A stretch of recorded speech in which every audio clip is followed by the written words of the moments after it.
WROL, shift, prepping. All words that get thrown around quite a lot on the internet.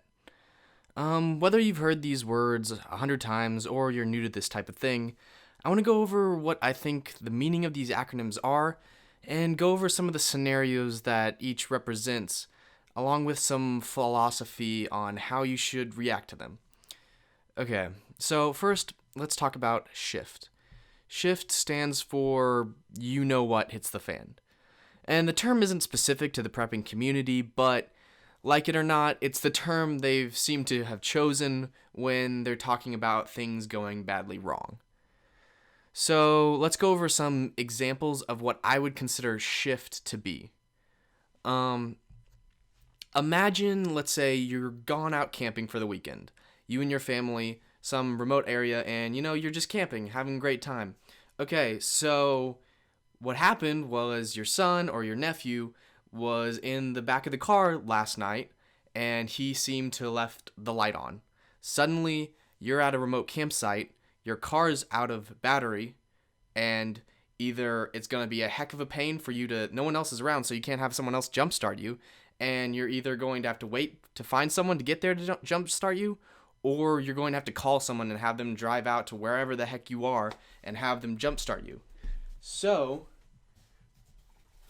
good thing for you that you are a prepper and you prepared for this. So, you have this in the back of your car.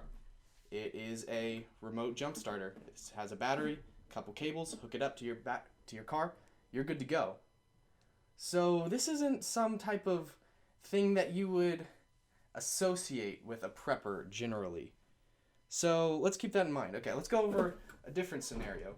Let's say earlier on in that camping trip, your son or your nephew was out playing out in the woods, and he could have been like chopping branches down. Anyway, he ends up coming back with a huge cut on his arm, or let's say he cut himself with a knife or something. If he's older or if he's young, he just fell down a cliff or something. Not a big cliff. He's not dead yet. But good thing for you, because you're a prepper, you have a first aid kit with all sorts of bandages and compressed bandage, types of salves and antibiotic cream. Anyway, he's good to go. I know this is kind of small, but this is just what I have on hand really quick. So you're good. So again, when you say prepper, do you think of that? Not usually. Let's go over another one. Let's say you're not at such a remote campsite. Let's say you're at like a public camping site where people are there all the time, and you kind of notice some shifty people. I mean, they don't look like just weekend campers. They look like they might live there because they don't have anywhere else to live. And you never know whether maybe they're on drugs, maybe this habit has kicked them out of their homes and they're really desperate. Anyway, you have some shady looking guy that's rifling through your tent, and you yell at him, and then he turns around and he has a knife. So, lucky for you, you're a prepper, and you have this.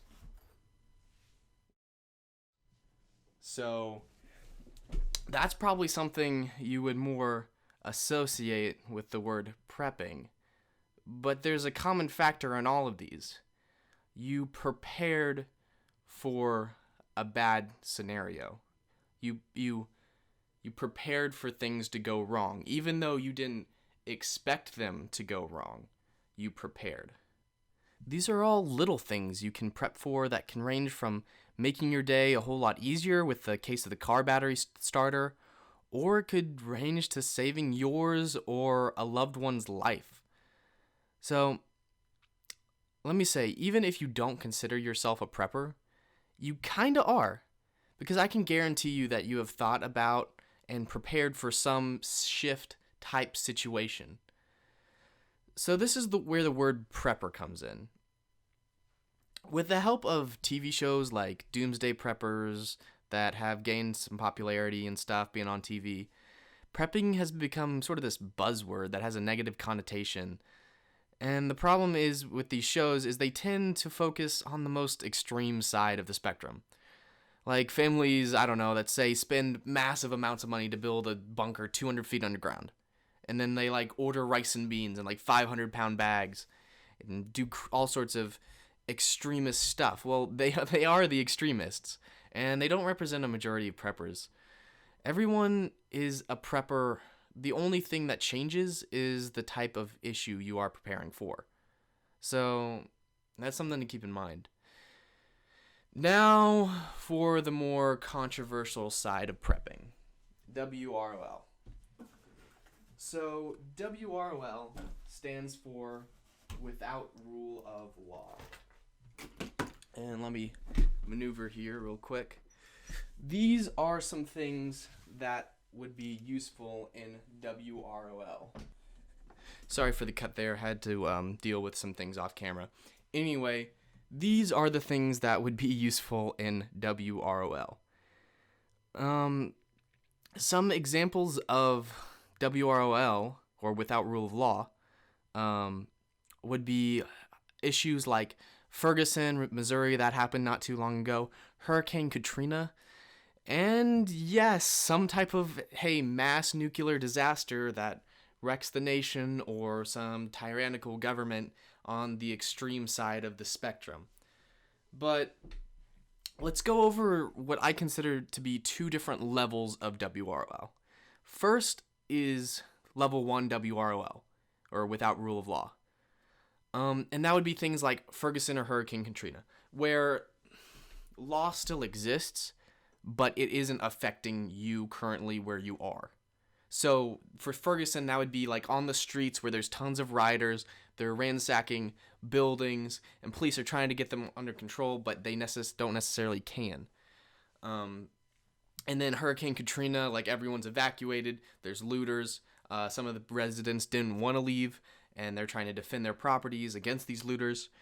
And then there's level 2 WROL, which is the nuclear disaster or the tyrannical government that's people are resisting, rising up against, and all that crazy stuff, which I don't believe it's crazy, but I will admit that there's not as much of a likelihood that you will encounter that compared to level 1 WRL. Because I can say with almost certainty that throughout your lifetime, you're going to be really close to a WROL, level 1 WROL, and you're going to want some sort of protection. And I can guarantee you're going to be at a shift situation in your life if you already haven't. Okay, so in a level 1 WROL situation, I'm not saying you need to put on this tactical plate carrier and your AR-15, load up, and go patrolling on your front porch. That's not what I'm saying. What you do need to do, though, or what I would do, is I'd probably put it on and be inside my home. Like Ferguson, if there's riots going on outside the streets, you're gonna be sure. I'm sure putting on all this stuff, my magazines, my body armor in case bullets go flying. Who knows? And I'm gonna be inside my house looking out for trouble, peering out the windows. I'm not gonna be flaunting anything, but I'm definitely going to. If someone heads my way and they're looking like trouble, I'm definitely going to show myself and say, hey, go off. I'm not going to be the one provoking an incident. Like, I'm not going to be standing out on my front porch and someone comes by and say, hey, what's this guy doing? What's this guy doing? He's got a gun. You going to start shooting people? I don't know. So that's what I would do in that situation. Now, a level 2 situation, which would be, nuclear disaster, EMP, hey, if someone EMPs the entire country, no more electronics, you can say goodbye to law and order for a long time because people will go crazy. We're so heavily dependent on technology and stuff that everything will go down the drain. But in that type of situations, then yeah, if people formed some sort of city militia, something like that, or just even me by myself, I'm going to be on guard because things are going to get shady fast. So that's a little bit of my philosophy on different situations in WROL And I just want to know, it came up in my last WROL loadout video where people were saying like, oh, you're stupid, you're going to be going outside and you're going to get shot in a second if you're wearing all that stuff. You need to be more incognito. And I completely agree with you. In level 1 WROL, I'm not going to go out there in Ferguson. If I have to go out, I'm not going out with this. I'm probably going to conceal carry like a normal person would do. And if I have like lightweight body armor options that I can wear underneath clothes, maybe I'll probably do that. And if I had my way, I wouldn't go out at all.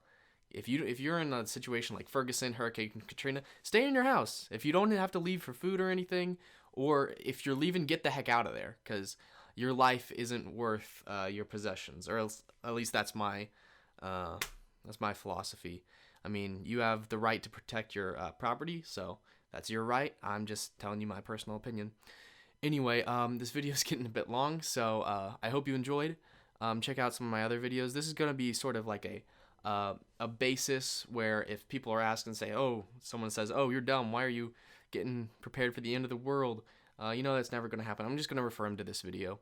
So, anyway, that's it, guys. I'll see you later.